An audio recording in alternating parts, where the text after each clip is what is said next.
Examiner family. അപ്പോൾ നിങ്ങൾ ചോദിച്ചിട്ടുള്ള ഒരു വീഡിയോ ആയിട്ടാണ് മിസ് വന്നിട്ടുള്ളത്. വേറെ ഒന്നല്ല, നമ്മുടെ JEE ജേർണിയിൽ +1 ആൻഡ് +2 നോക്കുമ്പോൾ ഫിസിക്സിലും കെമിസ്ട്രിയിലും അതേപോലെ തന്നെ മാത്സിലും ഏറ്റവും ഹൈ സ്കോറിംഗ് ആയിട്ടുള്ള ചാപ്റ്റേഴ്സ് ഏതൊക്കെയാണെന്നുള്ളതാണ്. സോ ഈ ഒരു വീഡിയോയിൽ നമ്മൾ അതിനെ പറ്റിയാണ് ഡിസ്കസ് ചെയ്യാൻ പോകുന്നത്. That is 12 most scoring chapters of +1 and +2. അപ്പോൾ ഈ ഒരു JEE ജേർണിയിൽ നിങ്ങൾ എപ്പോഴും മൈൻഡിൽ വെക്കണം, ഈ ചാപ്റ്റേഴ്സ് വെരി വെരി ഇമ്പോർട്ടൻ്റ് ആണെന്നുള്ളൊരു കാര്യം. ഓക്കെ, അപ്പോൾ അങ്ങനെയാണെങ്കിൽ നമുക്ക് വേഗം ഓരോ സബ്ജക്റ്റിലെയും ആ 12 മോസ്റ്റ് സ്കോറിംഗ് ചാപ്റ്റേഴ്സ് ഏതൊക്കെയാണെന്ന് നമുക്കൊന്ന് നോക്കാം. അപ്പോൾ ഫസ്റ്റ് ഓഫ് ഓൾ നമ്മൾ ഫിസിക്സ് ആണ് എടുക്കുന്നത്. അപ്പോൾ ഫിസിക്സിൽ നോക്കുവാണെങ്കിൽ ഏറ്റവും ഇമ്പോർട്ടൻ്റ് ആയിട്ടുള്ള ഒരു ചാപ്റ്ററാണ് കറണ്ട് ഇലക്ട്രിസിറ്റി എന്ന് പറയുന്നത്. അപ്പോൾ കറണ്ട് ഇലക്ട്രിസിറ്റി +2ലാണ് നിങ്ങൾക്ക് മൂന്നാമത്തെ ചാപ്റ്റർ ആയിട്ടാണ് പഠിക്കാനുള്ളത്. അപ്പോൾ അത് എൻട്രൻസ് പോയിന്റ് ഓഫ് വ്യൂവിൽ നോക്കുമ്പോൾ അത്യാവശ്യം വളരെയധികം സ്കോറിംഗ് ആയിട്ടുള്ള ഒരു ചാപ്റ്ററാണ് നമ്മുടെ കറണ്ട് ഇലക്ട്രിസിറ്റി എന്ന് പറയുന്നത്. അതിലത്തെ എല്ലാ ടോപ്പിക്കുകളും വളരെ നന്നായിട്ട് എൻ്റെ കുട്ടികൾ പഠിക്കണം. ആൻഡ് സെക്കൻഡ് വൺ ആണ് നമ്മുടെ കൈനമാറ്റിക്സ്, അതായത് motion in a straight line and motion in a plane എന്ന് പറയുന്ന 2 ചാപ്റ്റേഴ്സ് അടങ്ങിയിട്ടുള്ള ഈ കൈനമാറ്റിക്സിൽ നിന്നും ഒരുപാട് ചോദ്യങ്ങൾ ചോദിക്കുന്ന ഒരു ഭാഗമാണ്. പ്രൊജക്ടൈലിൻ്റെ ഭാഗമൊക്കെ വളരെ ഇമ്പോർട്ടൻ്റ് ആയിട്ടുള്ള ഒരു സെഷനാണ് കേട്ടോ. ഇനി അടുത്തത് നോക്കുകയാണെങ്കിൽ വർക്ക് എനർജി പവറാണ്. വർക്ക് എനർജി പവറും അത്യാവശ്യം ഹൈ സ്കോറിംഗ് ആണ്. ഇപ്പം ഇതിൽ ബാക്കിയുള്ളത് ഒരിക്കലും ഇമ്പോർട്ടൻ്റ് അല്ല എന്നല്ല, ബട്ട് കമ്പാരിറ്റീവ്ലി നോക്കുമ്പോൾ ഏറ്റവും കൂടുതൽ വെയിറ്റേജ് അതിലേക്ക് കൂടുതലായിട്ട് റിപ്പീറ്റഡ് ആയിട്ടുള്ള ചോദ്യം വന്നിട്ടുള്ള 4 ചാപ്റ്റേഴ്സിനെയാണ് നമ്മൾ സെലക്ട് ചെയ്തിട്ടുള്ളത്.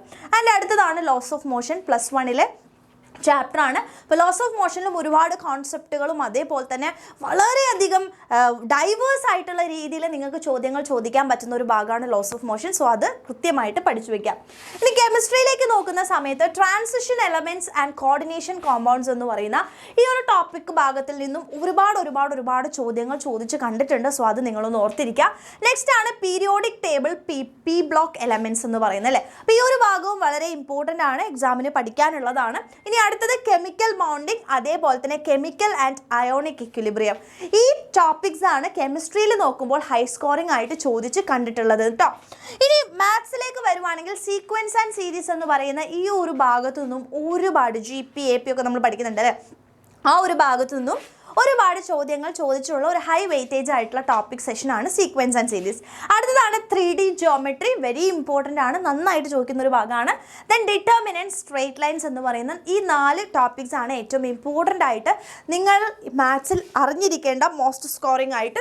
JEEയിൽ ഈ ടോപ്പിക്സ് പഠിച്ചു പോയി കഴിഞ്ഞാൽ ഉറപ്പായിട്ടും നിങ്ങൾക്ക് ഒരു 100+ മാർക്ക് സ്കോർ ചെയ്യാൻ വേണ്ടി പറ്റും ഓരോ സബ്ജക്റ്റിലും എന്നുള്ളത് കൃത്യമായിട്ട് നിങ്ങൾ എന്ത് ചെയ്യുക, ഓർത്ത് വയ്ക്കുക. അതായത് ടോട്ടലായിട്ട് നോക്കുകയാണെങ്കിൽ നിങ്ങൾക്ക് ഒരു 100+ മാർക്സ് നോക്കുമ്പോൾ ഓരോ ചാപ്റ്റേഴ്സിലും അല്ല, ഇത്രയും ടോപ്പിക്സ് നിങ്ങൾ പഠിച്ചു പോകുകയാണെങ്കിൽ ഉറപ്പായിട്ടും നിങ്ങൾക്ക് 100+ മാർക്സ് നിങ്ങൾക്ക് വാങ്ങിയെടുക്കാൻ വേണ്ടിയിട്ട് ഉറപ്പായിട്ടും പറ്റും. കാരണം അത്രയും വെയിറ്റേജ് അടങ്ങിയിട്ടുള്ള ചാപ്റ്റേഴ്സ് ആണ് ഇതെന്ന് കൃത്യമായിട്ട് എന്ത് ചെയ്യുക, ഓർക്കുക.